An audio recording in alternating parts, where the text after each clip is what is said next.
तो ब्रह्म सूत्र के तृतीय अध्याय के चतुर्थ पाद के दशम अधिकरण का विचार आज प्रारंभ होना है। दशम अधिकरण का एक ही सूत्र है, उसके विस्तृत भाष्य से भाष्यकार भगवान इस अधिकरण का विस्तृत स्वरूप बताएंगे।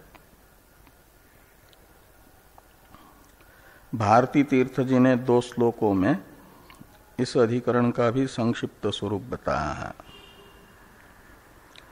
उन दोनों श्लोकों का पहले उच्चारण तथा अर्थानुसंधान हम लोग करें, फिर भाष्यानुसार इस अधिकरण के विस्तृत स्वरूप को देखा जाएगा। अवरोहोस्त्याश्रमाणाम नवास रागात् स विद्यते पूर्वधर्म श्रद्धया वा यथारोहस्तथैच्छिक रागस्याति निषिद्धत्वात् विहितस्यैव धर्मतः आरोह नियम उक्त्यादेर नावरोहोस्त्याशास्त्रतः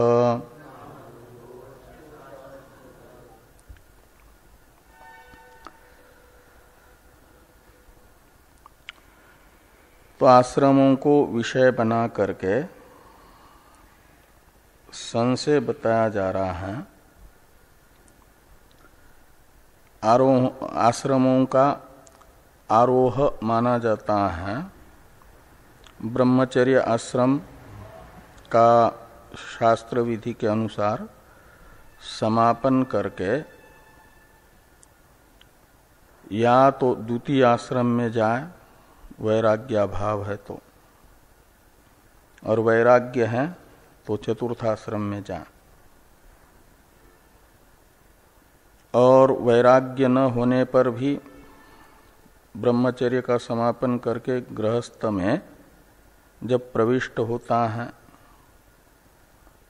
तो शास्त्र विधि के अनुसार गृहस्थ आश्रम जितने समय तक बताया है उतने समय तक गृहस्थ आश्रम के कर्तव्यों का निर्वहन करते हुए रहें, और जब गृहस्थ आश्रम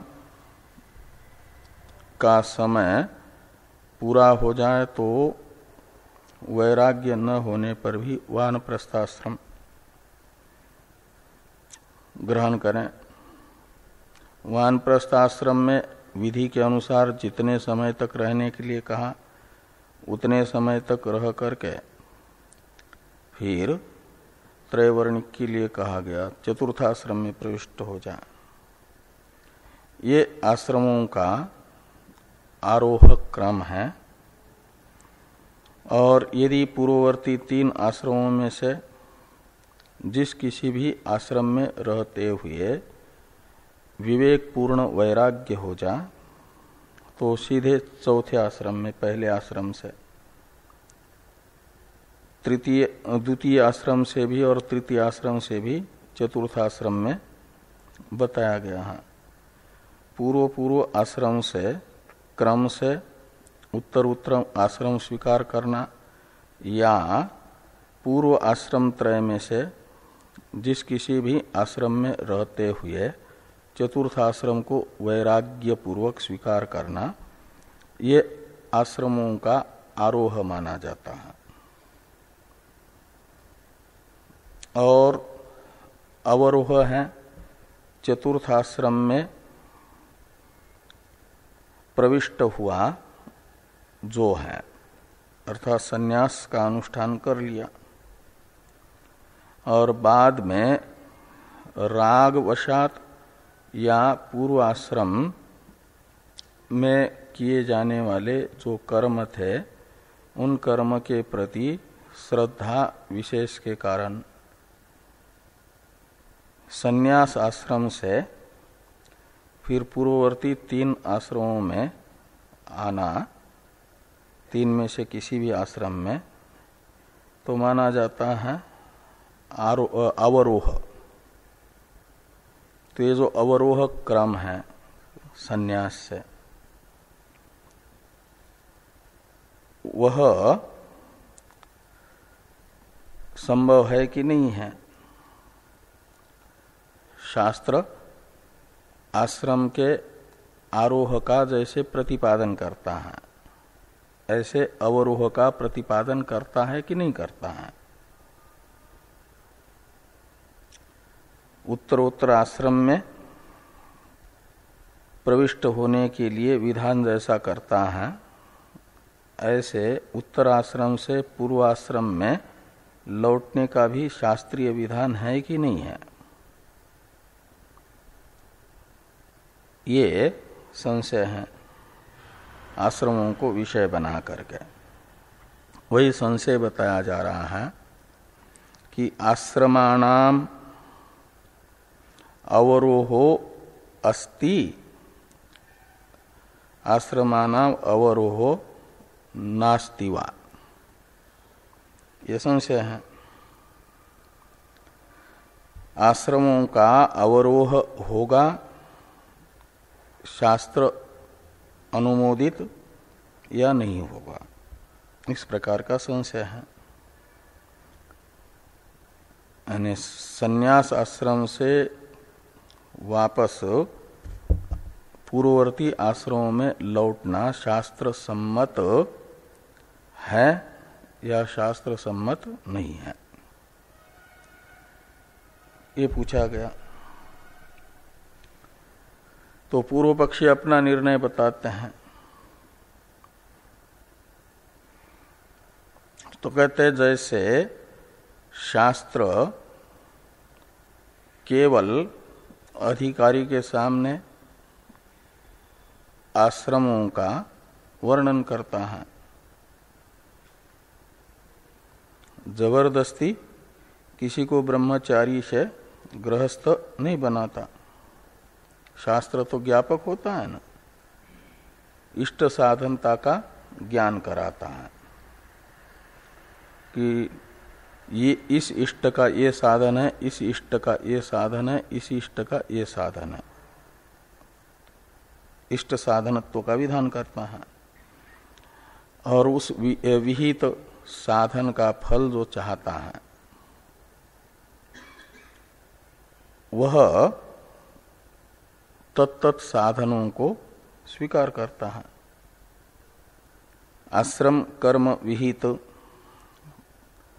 फल को जो चाहता है वह जिस आश्रम के फल को चाहता है उस आश्रम को प्राप्त कर लेता है और तत्त कर्म करता है। क्या मतलब?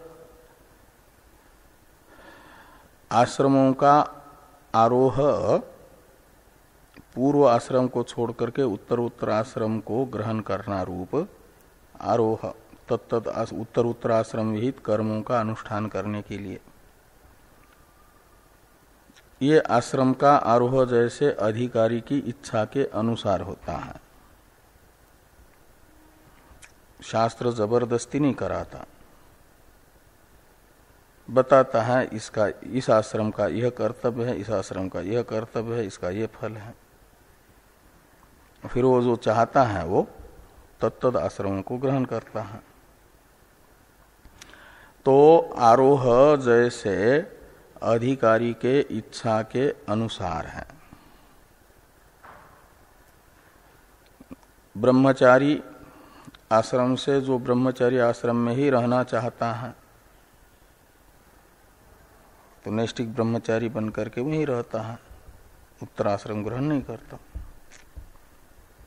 और जो चाहते हैं वो समावर्तन संस्कार करा करके आचार्य के आज्ञा से उत्तराश्रम ग्रहण कर लेते हैं। ब्रह्मचारी के दो प्रकार हैं, एक उपकुर्वान ब्रह्मचारी, दूसरा नैष्ठिक ब्रह्मचारी। उपकुर्वान ब्रह्मचारी होता है आचार्य कुल में रहता है, वेद अध्ययन के लिए उपनयन संस्कार करके, और जैसे ही उसका उद्देश्य वेद अध्ययन पूरा हो जाता है तो फिर आचार्य की अनुमति लेकर के गृहस्थ आश्रम में जाता है। जैसे उधर विद्यार्थी रहते हैं अपने उपकुर्वान ब्रह्मचारी हैं, इधर जो रहते हैं उसमें से कुछ सन्यासी है, कुछ नैष्ठिक ब्रह्मचारी है। ऐसा तो आश्रमों का आरोह जैसे ऐच्छिक है, अधिकारी के इच्छानुसार होता है, ऐसे पूर्व पक्षी कहते हैं स विद्यते। स यानी अवरोह, अवरोह भी हो जाएगा आश्रमों का, यानी आगे वाले आश्रम से पीछे वाले आश्रम में भी, अर्थात चतुर्थ आश्रम से पूर्ववर्ती 3 आश्रमों में भी आया जा सकता है। सन्यासी गृहस्थ भी बन सकता है, ये पूर्व पक्षी कहेंगे कि स विद्यते। स यानी अवरोह आश्रमानाम, प्रथम कोटि संशयांतपाती पूर्व पक्ष की है। स शब्द आश्रमों की का अवरोह रूप जो प्रथम कोटि है उसका परामर्शक है कि आश्रमों का अवरोह विद्यते यानी है, शास्त्र सम्मत है, ये पूर्व पक्षी कहेगा। मानना चाहिए कि अवरोह भी होता है। कैसे? तो कहते हैं रागात, यदि पूर्व आश्रम के प्रति राग हो जाए तो राग मुख्य कारक होता है, तो रागवशात फिर चतुर्थ आश्रम को छोड़ करके चला जाएगा अपने पूर्व आश्रम में। तो रागात सविद्यते, एक हेतु बताया रागात। दूसरा पूर्व धर्म श्रद्धयावा, तो पूर्वाश्रम में जिन धर्मों का अनुष्ठान कर रहा था उन धर्मों में श्रद्धा होने से, उन धर्मों में श्रद्धा होने से वो अपने श्रद्धेय पूर्वाश्रम के धर्मों का अनुष्ठान करने के लिए पूर्वाश्रम को ग्रहण कर लेगा संन्यास को छोड़ करके। जैसे पूर्वाश्रम को छोड़ा था उत्तराश्रम के धर्मों का अनुष्ठान करने के लिए उनके प्रति श्रद्धा होने से, उनके कर्म फल के प्रति राग होने से आश्रमों का अवरोह किया था, ऐसे अवरोह भी हो सकता है।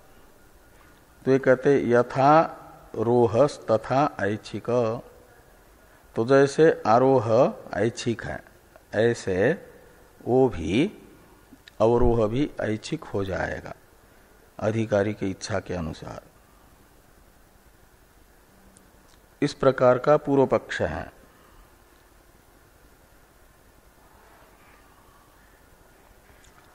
अब सिद्धांत बताया जा रहा है द्वितीय सूत्र श्लोक से। सिद्धांती पूर्व पक्षी ने बताए हुए जो हेतु हैं उनका तो द्वितीय श्लोक के पूर्वार्ध में निराकरण करते हैं। रागात और पूर्व धर्म श्रद्धया, ये 2 हेतु बताए थे न पूर्व पक्षी ने। इन दोनों हेतुओं का पूर्व पक्षी के सिद्धांती द्वितीय श्लोक के पूर्वार्ध में निराकरण करते हैं, उन्हें गलत बताते हैं, हेत्वाभास बताते हैं। और सिद्धांति की प्रतिज्ञा है द्वितीय श्लोक के उत्तरार्ध में, चौथे पाद का जो प्रारंभ है नावरोह, द्वितीय श्लोक का चौथा पाद यहीं से प्रारंभ होता है ना। नावरोहोस्त्यास अशास्त्रत, ये चतुर्थ पाद है, उसमें से नावरोह ये दो पद सिद्धांति की प्रतिज्ञा को बताते हैं। पूर्व श्लोक के पूर्वार्ध से आश्रमानाम पद की अनुवृत्ति ले आना कि आश्रमानाम अवरोह न, आश्रमों का अवरोह नहीं होगा। आरोह तो होता है, अवरोह नहीं होगा, ये सिद्धांति कहते हैं। यानी गृहस्थ से वानप्रस्थ, वानप्रस्थ से सन्यासी तो बन सकते हैं, लेकिन सन्यासी से पूर्ववर्ती आश्रम में जाना ये अवरोह माना जाता है, ये अवरोह नहीं होता।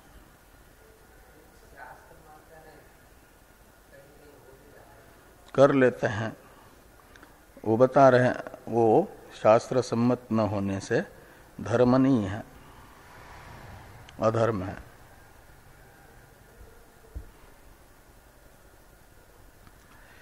तो नावरोह आश्रमाणाम, आश्रमों का अवरोह नहीं हो सकता। आश्रमों का अवरोह क्यों नहीं हो सकता, इसे बताने के लिए सिद्धांती हेतु बताते हैं। पहले पूर्व पक्षी के हेतु का खंडन और बाद में अपने इस प्रतिज्ञा की सिद्धि के लिए हेतु कथन।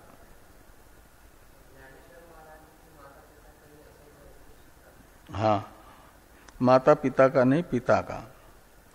लेकिन वह पूर्व पक्षी यहाँ पर जो हेतु बता रहे हैं, राग या पूर्वाश्रम के कर्मों में श्रद्धा, इनके कारण नहीं गए।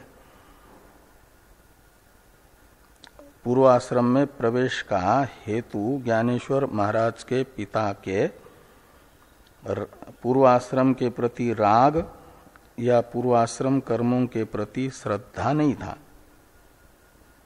अपितु गुरु आज्ञा। और गुरु आज्ञा के लिए कहा गया गुरोराज्ञा गरीयसी, शास्त्र मूलम गुरोर्वाक्यम कहा जाता है ना, इसलिए शास्त्र सम्मत है। गुरु के वचन से वे पूर्वाश्रम में गए का अर्थ है, गुरु का वचन का अर्थ है शास्त्र का मूल, यानी शास्त्र ही, शास्त्र का सार गुरु का मूल होता है। सामने वाले के जीवन का कल्याण जिससे हो सके वह गुरु समझते हैं और उसे वैसा ही करने के लिए कहते हैं। जो ब्रह्मनिष्ठ हो, कृतार्थ हो और उसके चित्त में कोई स्वार्थ तो होगा नहीं, केवल सामने वाले का कल्याण मात्र उसके चित्त में होगा। और तब भी ऐसे ब्रह्मनिष्ठ आचार्य अपने शिष्य को ब्रह्मचारी आश्रम से गृहस्थ आश्रम, नैष्ठिक ब्रह्मचारी आश्रम से गृहस्थ आश्रम में जाने के लिए कहते हैं। यदि वे सन्यासी नहीं बने थे, वे थे ब्रह्मचारी, यानी बैरागी संत बने थे।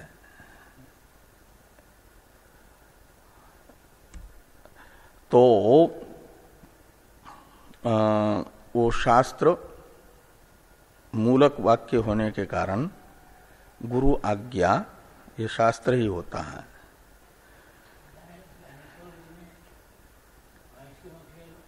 हाँ, वेद उच्चारण कराया था वो तो ज्ञानेश्वर जी ने, लेकिन ज्ञानेश्वर जी के पिता का किया था।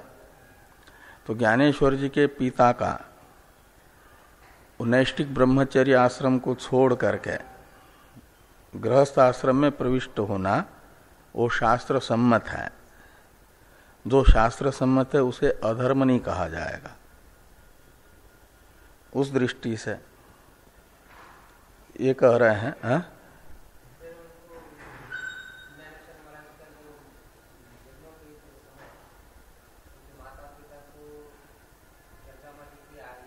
हाँ हाँ। तो वो लोग ये नहीं जानते हैं कि शास्त्र मूलम गुरोर वाक्यम, वे तो पंक्ति के पंडित थे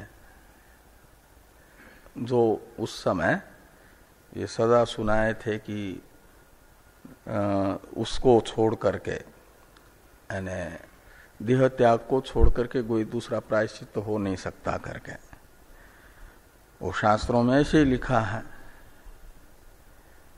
लेकिन शास्त्र का अभिप्राय जैसे श्रोत्रिय ब्रह्मनिष्ठ आचार्य समझ सकते हैं, नारद जी को भी तो सब वेद आदि मालूम है, लेकिन वे कहते हैं सोहम मंत्रविद न आत्मविद। तो वैसे जो पंडित थे उन्होंने सुना दिया। और ये जो है आपका जो गृहस्थ आश्रम में प्रविष्ट हुए वो गुरु आज्ञा को शास्त्र का मूल मान करके गुरु के वचन को वो प्रवृत्त हुए। गुरु कह रहे इसलिए उनके अपने चित्त में पूर्वाश्रम के कर्मों के प्रति श्रद्धा या राग ये उनके पूर्वाश्रम में प्रवेश का हेतु नहीं है, ये कह रहे।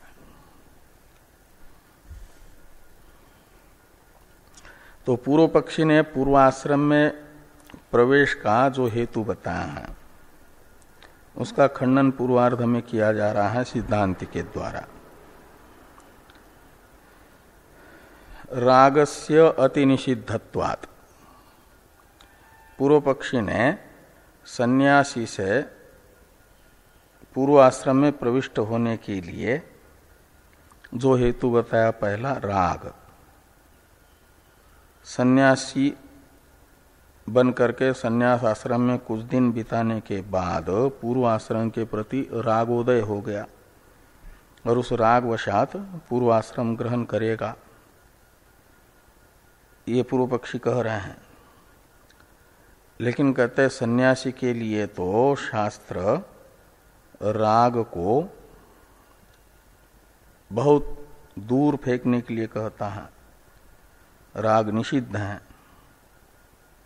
तो ये कहते हैं रागस्य अति निषिद्धत्वात्, राग का तो शास्त्र ने बहुत निषेध किया है अज्ञान मूलक होने से। और दूसरा क्योंकि राग का फल बताया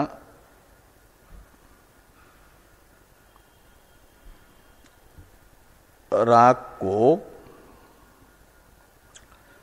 तो ह्यस्य परिपंथिनो का न तयोर्णवशम आगच्छे तो ह्यस्य परिपंथिनो, और ध्यायतो विषयान पुंस संगस्तेषु उपजायते में संग शब्द का अर्थ राग ही है। और राग से फिर काम होता है, काम से क्रोध होता है, क्रोध से सम्मोह होता है, सम्मोह से स्मृति विभ्रम होता है, स्मृति विभ्रम से बुद्धिनाश होता है। कर्तव्य कर्तव्य विषयक अविवेक,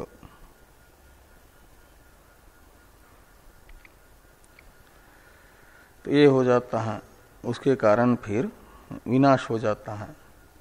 तो विनाश का मूल राग है, इसलिए उसका अत्यंत निषेध कर दिया है। तो रागस्य अति निषिद्धत्वात् एक हेतु, जो निषिद्ध होता है शास्त्र के दृष्टि में वह अनर्थकारी होता है, अनर्थ साधन का ही शास्त्र निषेध करता है। स्वभावतः प्राप्त अनर्थ साधन में जो प्रवृत्ति है, तो अनर्थ साधन में अनर्थ हेतुता दिखा करके उसे रोकता है उस साधन में प्रवृत्त होने से। तो राग को शास्त्र मना करता है एक, तो इसलिए शास्त्र के द्वारा निषिद्ध हेतु है, वो शास्त्र विरुद्ध हेतु है। और दूसरा ये जो हेतु बताया पूर्व धर्म श्रद्धया, तो इसमें कहते हैं पूर्व धर्म जो है वह पूर्व धर्म तो सन्यासी के लिए पूर्व 3 आश्रमों का धर्म वो धर्म नहीं अधर्म है। क्योंकि जो अन्य के लिए विहित है वो जरूरी नहीं कि सबके लिए धर्म ही बने। जो जिसके लिए कर्तव्यतया विहित है वह उसके लिए धर्म माना जाता है। सन्यासी को गृहस्थ आश्रम के जो कर्तव्य हैं उन कर्तव्यों का निषेध है, वह उसका धर्म नहीं है। इसलिए पूर्वाश्रम के कर्मों में श्रद्धा ये अधर्म में श्रद्धा मानी जाएगी। सन्यासी के लिए वो अधर्म है, गृहस्थ के लिए धर्म होने पर भी। सन्यासी के लिए जो अधर्म है उसमें सन्यासी की श्रद्धा बनना ये उसके श्रेय का साधन नहीं बनेगा।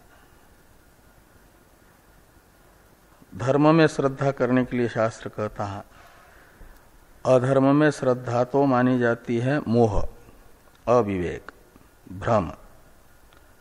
श्रद्धास्पद स्वधर्म होना चाहिए, न कि अधर्म। इसलिए कहते हैं विहितस्यैव धर्मतः, जो जिसके लिए विहित है वही उसके लिए धर्म है, वह उसका श्रद्धास्पद माना जाएगा, श्रद्धेय माना जाएगा। गृहस्थ का जो कर्म है वह सन्यासी के लिए निषिद्ध होने से वो सन्यासी का श्रद्धास्पद नहीं हो सकता। इसलिए पूर्व पक्षी ने जो हेतु बताया पूर्व धर्म श्रद्धया, पहले धर्म था जब गृहस्थाश्रम में था, अब वो सन्यास संस्कार के पश्चात उसके लिए वो अधर्म हो गया। अधर्म होने से अधर्म में श्रद्धा अनर्थ का ही साधन बनती है, प्रयोजन का साधन नहीं बनती, पुरुषार्थ का साधन नहीं बनती। इसलिए कहते हैं विहितस्यैव धर्मतः। इस प्रकार ये पूर्व पक्षी के दोनों हेतुओं का निराकरण हुआ। अब सिद्धांति की जो प्रतिज्ञा है कि आश्रमों का आरोह नहीं होगा, सन्यासी गृहस्थ नहीं बन सकता, इसके लिए कहते हैं कि आरोह नियम उक्त्यादेर,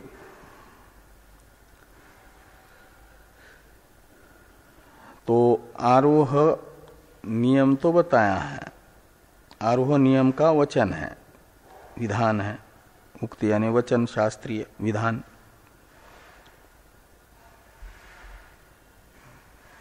पूर्व आश्रमों से सन्यासी बने और सन्यासी से पूर्व आश्रम में न जाए, ऐसा निषेध है। उससे नियम हुआ कि आरोह का ही नियम है, वापस जाने का नियम नहीं है, वन वे है। तो आरोह नियम उक्ति आदि शब्द से लीजिए ओ अवरोह का शास्त्र के द्वारा बताया गया जो अभाव निषेध एक वो, और शिष्टाचाराभाव। गुरु आज्ञा नहीं दे रहे हैं तब भी गृहस्थाश्रम में जाना, ऐसा कहीं शिष्टों का आचरण नहीं देखा। जो ज्ञानेश्वर महाराज के पिताजी रूप शिष्ट हैं वो अपने राग वशात या इच्छा से नहीं गए हैं, तो इसलिए शिष्टाचार का अभाव और अवरोह का विधायक शास्त्र का अभाव होने से अवरोह आश्रमों का नहीं होगा, ये कहते हैं। तो नावरोहो अस्ति अशास्त्रत, और इसलिए इन शिष्टों ने उसका प्रायश्चित्त भी किया। ओ गुरु आज्ञावशात भी अवरोह हुआ, जगत के कल्याण के लिए जो होने थे उनके संतान के जन्म वो हो गए। उसके पश्चात उन्होंने अपना देह त्याग रूप जो प्रायश्चित्त सुनाया वो प्रायश्चित्त भी किया। और दूसरा, कुमारिल भट्ट ने भी बौद्धों से वो किया था ना, शिक्षा ली थी, और फिर तुषाग्नि में देह त्याग किया। ये शिष्ट लोगों का आचरण, ज्ञानेश्वर महाराज भी शिष्ट हैं, तो गुरु आज्ञा से अवरोह किया उन्होंने, जो शास्त्र विहित नहीं है, अशास्त्रत है ना, और उसका गुरु आज्ञा का पालन भी किया, और शास्त्र विहित नहीं था अवरोह, इसलिए जो उस समय के लोगों ने उनकी समझ के अनुसार प्रायश्चित्त बताया था वो प्रायश्चित्त भी कर लिया, देह त्याग। इसलिए वर्तमान लोग भी उनको शिष्ट मान करके यदि ऐसा करते हैं तो उनके तरह उनके पूरे जीवन का फिर वो करना पड़ेगा, आचरण आदर्श रखना पड़ेगा। तो देह त्याग रूप प्रायश्चित्त का भी अनुसरण करना पड़ेगा ना, वो होगा।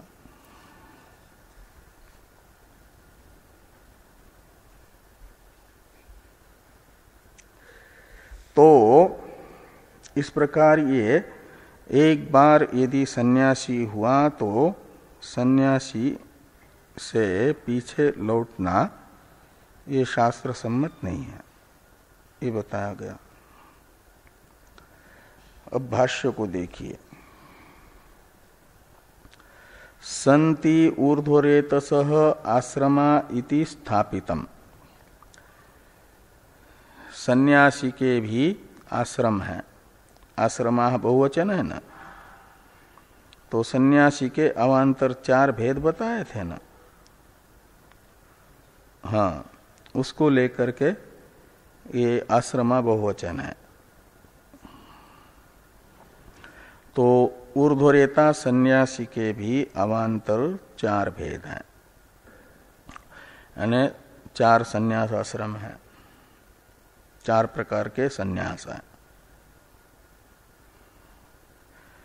ये पहले बताया गया था पूर्व अधिकरण में, ये अभी अव्यवहित पूर्व अधिकरण में नहीं, उससे पूर्व।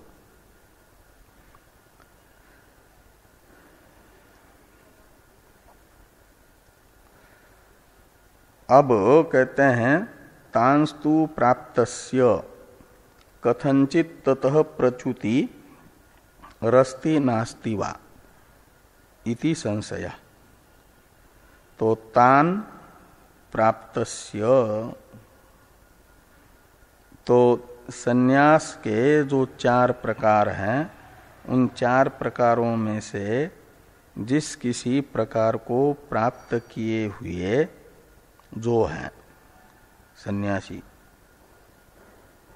उनका कथनचित राग या श्रद्धादि के कारण यदि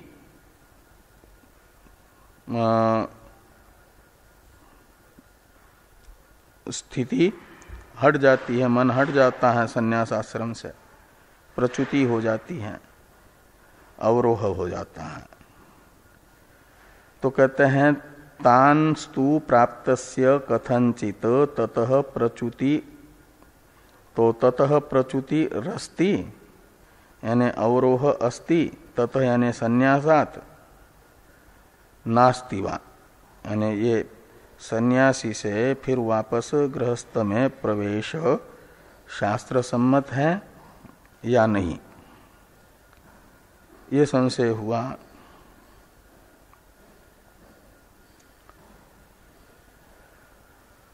पूर्व पक्ष है कि पूर्व कर्मसु अनुष्ठान चिकीर्षया वा रागादि वशेन वा प्रच्युतोपि स्यात् विशेषाभावात्। तो प्रच्युतोपि स्यात् का मतलब अवरोह भी रहेगा आश्रमों का, सन्यासी से गृहस्थ बन सकता है, ये पूर्व पक्ष। क्यों? तो कहते हैं पूर्व कर्मसु अनुष्ठान चिकीर्षया, पूर्व कर्म विषयक अनुष्ठान की इच्छा हो गई, पूर्व कर्मों का अनुष्ठान करने की इच्छा हो गई। पूर्वाश्रम विहित जो कर्म है उनका अनुष्ठान करने की इच्छा हो गई, जिनको त्याग दिया था अग्निहोत्रादि को,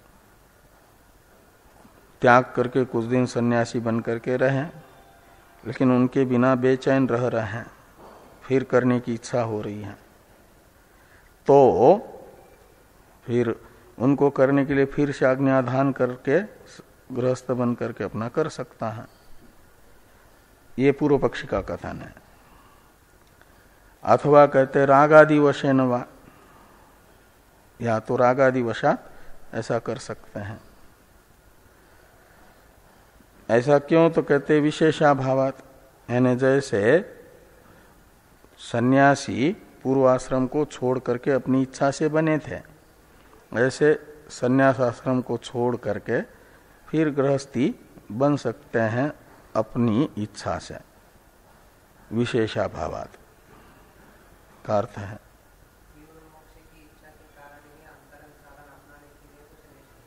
हाँ, इसलिए कि वैराग्य की कमी हो गई, वैराग्य की कमी हो गई विवेक की कमी के कारण। विवेक की कमी हुई चित्त शुद्ध न होने से, पूर्ण रूप से चित्त शुद्ध नहीं हुआ, इसलिए विवेक पूर्वक वैराग्य, विवेक नहीं हुआ तो विवेक पूर्वक वैराग्य भाव है। विवेक पूर्वक वैराग्य न होने से किसी परिस्थिति वशात स्मशान वैराग्य हो गया और वह स्मशान वैराग्य की निमित्त भूता परिस्थिति चली गई, तो फिर चित्त में अनुकूलता आते ही परिस्थिति की पहले वाले राग द्वेष उदित हो जाते हैं और उसके कारण फिर वो प्रवृत्ति बन जाती है, ये कहते हैं। तो रागादि वशेन वा प्रच्युतो पी, तो रागादि वशात वह अवरोह भी कर सकता है। क्यों? तो कहते विशेषाभावात, तो जैसे अपनी इच्छा से पूर्वाश्रम छोड़ दिया था, उत्तराश्रम को ग्रहण किया था, ऐसे उत्तराश्रम को छोड़ करके पूर्वाश्रम में आ सकता है। ये विशेषाभावात, जो मूल में ऐच्छिक लिखा था ना, वो वहां श्लोक में ऐच्छिक का ही अर्थ एक प्रकार से टीका का वहां श्लोककार ने भारती तीर्थ जी ने ऐच्छिक यह अर्थ पूर्व पक्षी के विशेषाभावात इसी हेतु का किया था।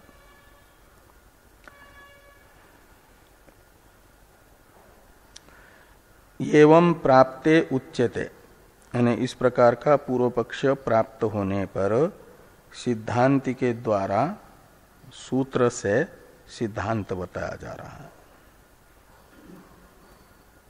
ये बताया जा रहा है आश्रमों का अवरोह नहीं होगा। थोड़ी टीका है, टीका को देखिए।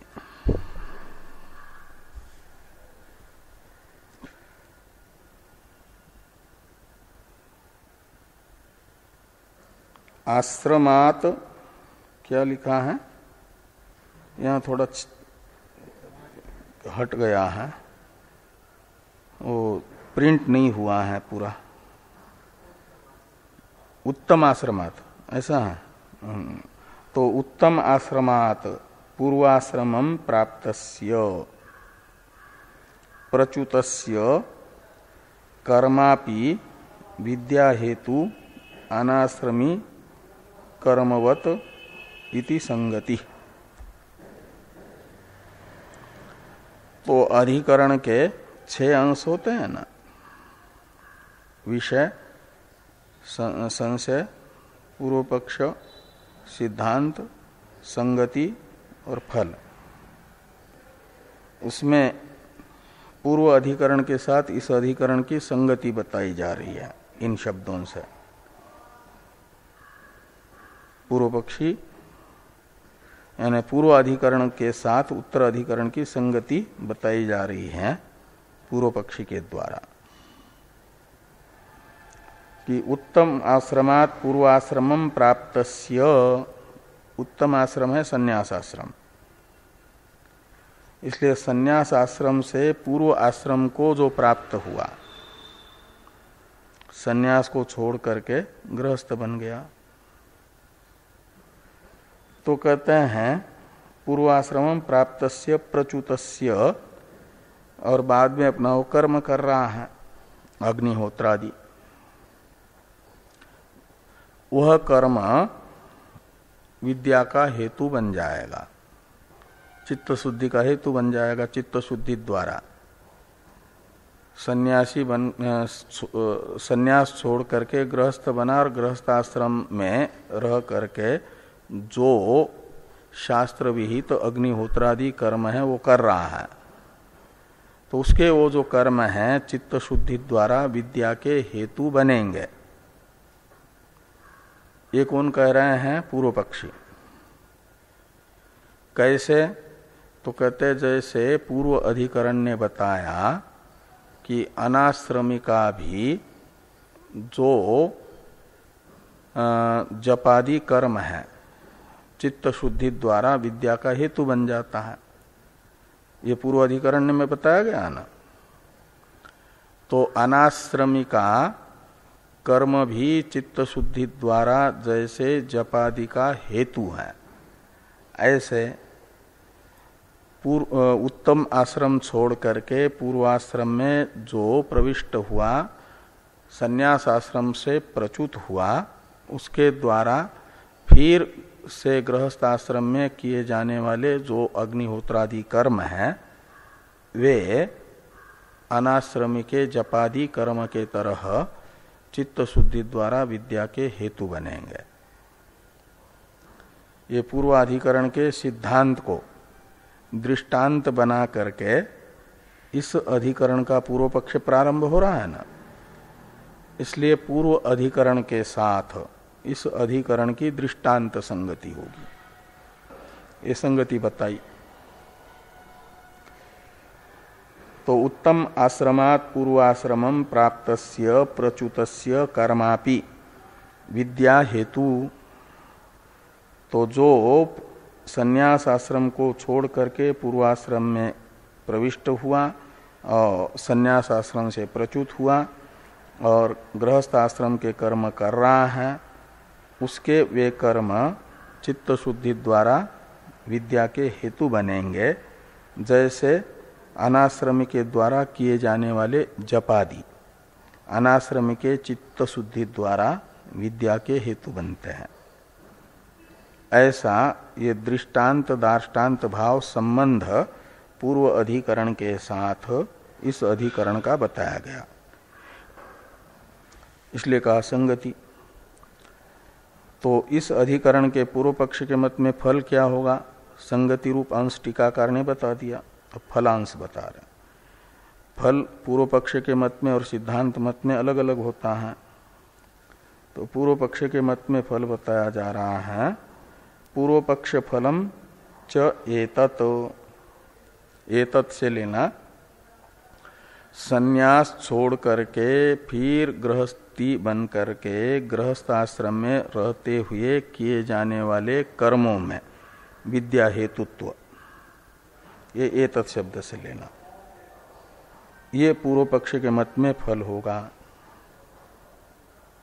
और सिद्धांत के अनुसार सन्यासी का फिर से गृहस्थ बन करके गृहस्थ आश्रम के कर्म करना धर्म नहीं है, वो अधर्म है, इसलिए वो चित्त शुद्धि का हेतु नहीं बनेगा, ये कह रहे हैं। कि सिद्धांते तु भ्रष्टस्य कर्म न हेतु, यानी विद्या हेतु न। तो जो सिद्धांत है, सिद्धांत के अनुसार तू शब्द पूर्व पक्ष के वैलक्षण्य का बोधक है। सिद्धांत में पूर्व पक्ष से विलक्षण फल है। पूर्व पक्षी तो कहते हैं कि वो चित्त शुद्धि द्वारा विद्या का हेतु बनेगा, भ्रष्ट का कर्म। सिद्धांत कहते हैं भ्रष्टस्य कर्म न विद्या हेतु, वो विद्या का हेतु नहीं है। इति फलम, ये सिद्धांत और पूर्व पक्ष मत में फल होगा अलग अलग।